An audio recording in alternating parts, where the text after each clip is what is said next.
मित्र हो, आपण दरवर्षी गुढीपाडवा साजरा करतो। घरासमोर गुढी उभारतो, गोडधोड खातो, नवीन वर्षाची सुरुवात करतो। पण तुम्हाला एक प्रश्न विचारतो, ही गुढी आपण का उभारत असतो आणि त्यामागे लपलेली खरी परंपरा काय आहे? आज मी तुम्हाला अशी एक गोष्ट सांगणार आहे जी 90% लोकांना माहितीच नाही। गुढीपाडवा म्हणजे मराठी नववर्ष। हा दिवस गुढीपाडवा म्हणून ओळखला जातो। असं मानलं जातं की या दिवशी सृष्टीची निर्मिती झाली आणि ब्रह्मदेव यांनी जगाची सुरुवात केली, म्हणून हा दिवस नवीन सुरुवातीचा प्रतीक मानला जातो। पण ही फक्त सुरुवात आहे।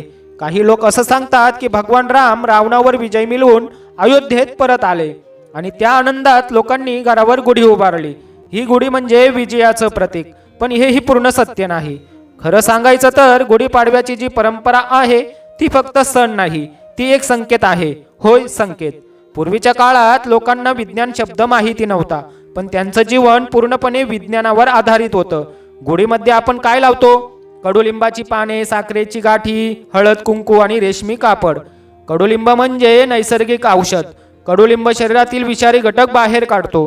गुढीपाडव्याच्या दिवशी कडुलिंब खाण्याची परंपरा आहे, कारण उन्हाळा सुरू होतो आणि शरीराला रोगापासून वाचण्यासाठी ही एक आयुर्वेदिक पद्धत आहे।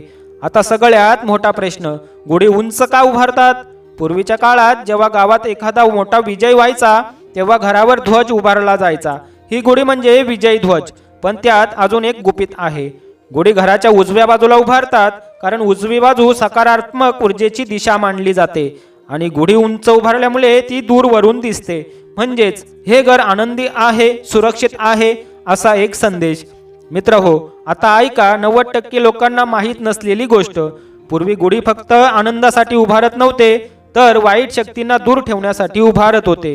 होय, गुढीवर ठेवलेला कळस तो नकारात्मक ऊर्जा परावर्तित करतो असं मानलं जायचं आणि कडुलिंब, हळद, कापड हे सगळं मिळून एक प्रकारचं संरक्षण कवच तयार करत होतं। आपले पूर्वज ते इतके हुशार होते की त्यांनी प्रत्येक परंपरेमध्ये काहीतरी अर्थ ठेवला। पण आज आपण काय करतो?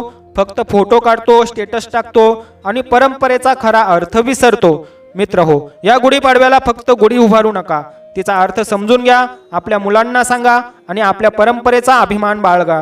कारण गुढी फक्त एक काठी नाही, ती आपल्या संस्कृतीची ओळख आहे आणि कदाचित आपल्या घराचं संरक्षण सुद्धा।